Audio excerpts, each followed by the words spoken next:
The story of Tosca, an opera production in 3 acts following Floria Tosca that is, and Mario Cavaradossi, the ill-fated lovers whose romance plays out amid political turmoil in Italy in the 1800s. Presented by the Cape Town Opera, it's a marvelous spectacle loaded with the drama, intrigue and the mystery that audiences have come to expect from Giacomo Puccini's works. Now, the production features the Johannesburg Philharmonic Orchestra, the Sempre Opera Chorus, a 60-strong cast and a 24-member children's chorus. Tosca is currently being staged at the Nelson Mandela Theatre in Johannesburg until this Sunday before it moves to Cape Town in September. And to tell us more, we are joined virtually by Magdalene Minnaar, the director of Tosca and Nobulumko Mngxekeza, Cape Town Opera Soloist, and the lead soprano who plays Floria Tosca. A very good morning to you, ladies. Thank you so much for joining us. Welcome. Morning. It's wonderful being here. It's good to have you join us this morning. Now, Nobulumko, I'm going to start with you. Now, Tosca is your first production with Cape Town Opera, isn't it, since being appointed as soloist last year.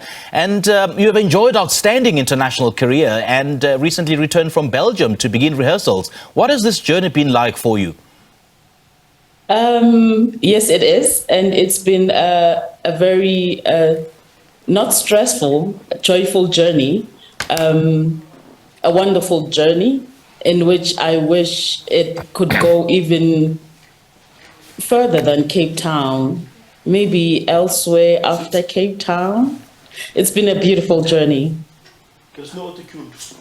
Now, tell us about the character that you play, Tosca. Just how would you describe her?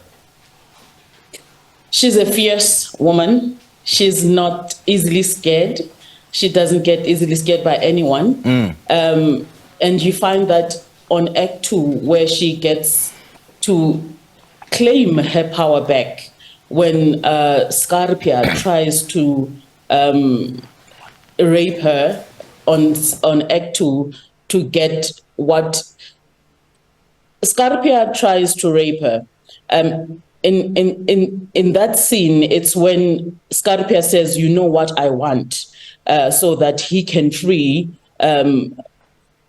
Tosca's lover. So Tosca gives in and says, "Okay, I'll do it." Whereas after that, she knows that she's going to claim back her power as a woman and decides to kill Scarpia. Powerful. Powerful. Now, Magdalene, let me also bring you into this conversation. Now, this is obviously a big opera production that features the Johannesburg Philharmonic Orchestra, the Sempre Opera Chorus, a 60-strong cast, and a 24-member children's chorus. As a director yourself, how long did it take you to put it all together? Well, the preparation for this level of production takes months. I mean, it's months and months of, getting to know the opera intimately, getting to know the history, the characters. As the director, you have to walk into the room and know more than everyone else in the room, which is quite a daunting task. Luckily, I had a phenomenal creative team to work with. I had Adam Schmidt, who is a conductor, who is an incredibly knowledgeable person, and Fiona Deploy, who was our movement director, and she was also just phenomenal. And together with that and the lighting and the sets and the costumes, this takes the months of preparation, and then we start a rehearsal period which took about a month and a half. So it was a 6-week rehearsal period where we could play with everything and, wrap our minds around this phenomenal intrigue, this tragic thriller of a story. And of course, as you mentioned, Adam Schmidt is conducting the Johannesburg Philharmonic Orchestra, and the opera industry has just come back to entertaining audiences after the COVID-19 lockdown. It must have been very difficult for the industry, isn't it? Yes, it's been an incredibly difficult time, but, I always try to see the silver lining in situations, and the gift that COVID gave us was to bring some singers back to South Africa because they missed home or they couldn't stay on in Europe. where they were making these wonderful careers. And because of that, we now have even better singers back in South Africa, because our singers are one of our greatest export products, if you want to see it that way, in South Africa. At least that's how we see it in the opera industry. And getting some of these singers back in South Africa to sing on our stage is just phenomenal, which means that now we can really create world-class productions with all South African cast. We don't have to import anyone, because our best singers are back in the country. It's just phenomenal. Yeah, and TOSCA has all the different exciting components, including romance and tragedy. Is that what's expected from, one of Giacomo Puccini's stage works? Well, I mean, Puccini is known for these lush melodies and beautiful stories, intrigue, drama, thriller. He writes it all into the music, and his music is also seen as almost the precursor of the film music that we know today, of the Hans Zimmers of the world. So, I mean, that's the one thing that I would say, is that Puccini is, for first-time opera goers, is a wonderful composer to start with, because it is such enigmatic and involved and dramatized music. It feels like you're sitting inside a film. It's really phenomenal. Now, Nobulumko, having been appointed as soloist last year, that must have been a big change for you, wasn't it? It was very much, especially back home. It was a big change, and it felt wonderful knowing that I'll be performing back home instead of performing overseas all the time and having to go overseas all the time. Yes.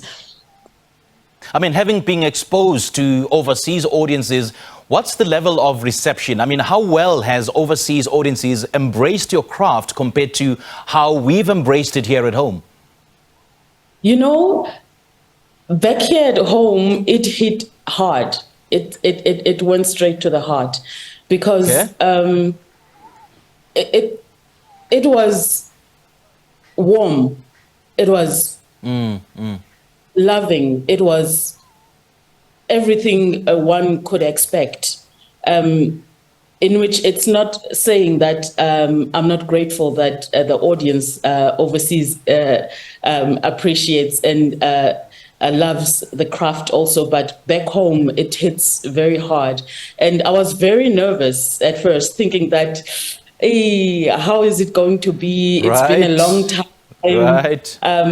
But it was very loving and heartwarming. Yeah. You know, there's been so many misconceptions about opera music being, one genre that appeals to a particular demographic. What have you seen then with regards to that, with regards to a wider majority embracing this kind of music, and especially at the marginalized communities? Do you know, last night, most of the audience were youngsters, students at varsity, and it was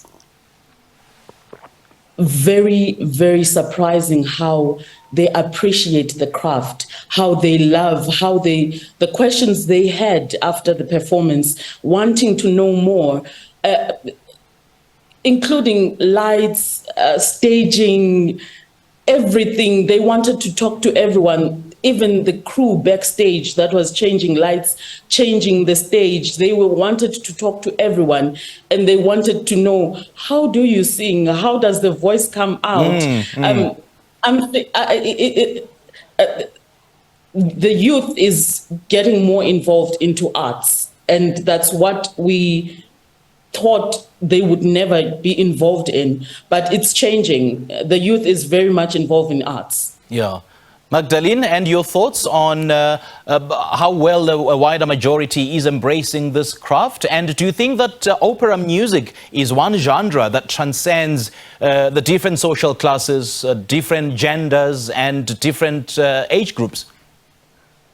Well, I'll tell you, as a child from the 80s, I grew up with classical music being old white people in the audience. And incredibly happy to see that has changed. I mean, like Nobulumko is saying, the amount of students that we get through our doors, young working people, couples on date night, girls groups who come for a girls' night out, and I mean, beautiful outfits, and also people who just come in their tracksuit, who just want to kind of hang out and feel like they on the couch with Netflix. It's just wonderful to see the mix of people. I mean, I started noticing after COVID, and maybe this is another gift that COVID gave us, is that people started getting bored of just sitting on the couch, and they want to go. And I just started noticing how diverse our audience has become, from all walks of life, from all social statuses, from all groups in South Africa. It's phenomenal. I must tell you that our opening nights especially are just such a bustle. It's the most electric feeling that you have standing in the foyer, before the opening night, and seeing all these different people, different age groups, and it's really wonderful. It's certainly changing, and it's becoming something that people go, oh, I was at the opera last night. It's becoming a thing, and it is truly exciting for us, because opera is a strange art form, and it's an incredibly expensive art form. I say strange because people stand on a stage singing really loudly without a microphone, with fantastic costumes. But when you're in it and you're invested in the story, it becomes a thrilling night out. For those listening to you right now, I know that they're being hit by a great deal of FOMO. That is the fear of missing out. For those that are hit by FOMO, just share the dates of the performances here in Johannesburg and in Cape Town. So our last two performances are on Friday night, and then we have a matinee, which means an afternoon performance on Sunday, and there are still some tickets available. It's selling very quickly. We've seen since opening night just a scurry for tickets. So be sure to book. Tickets are on web tickets, and don't miss this one. I mean, the reviews are flooding in, and people are absolutely loving it. And just to say lastly, I mean, the international standard of voices that will be heard is, you won't be hearing that again soon in Johannesburg. Yeah. All right, ladies, lovely chatting to Magdalene and Nobulumko. Thank you so much for joining us this morning. Thank you very much.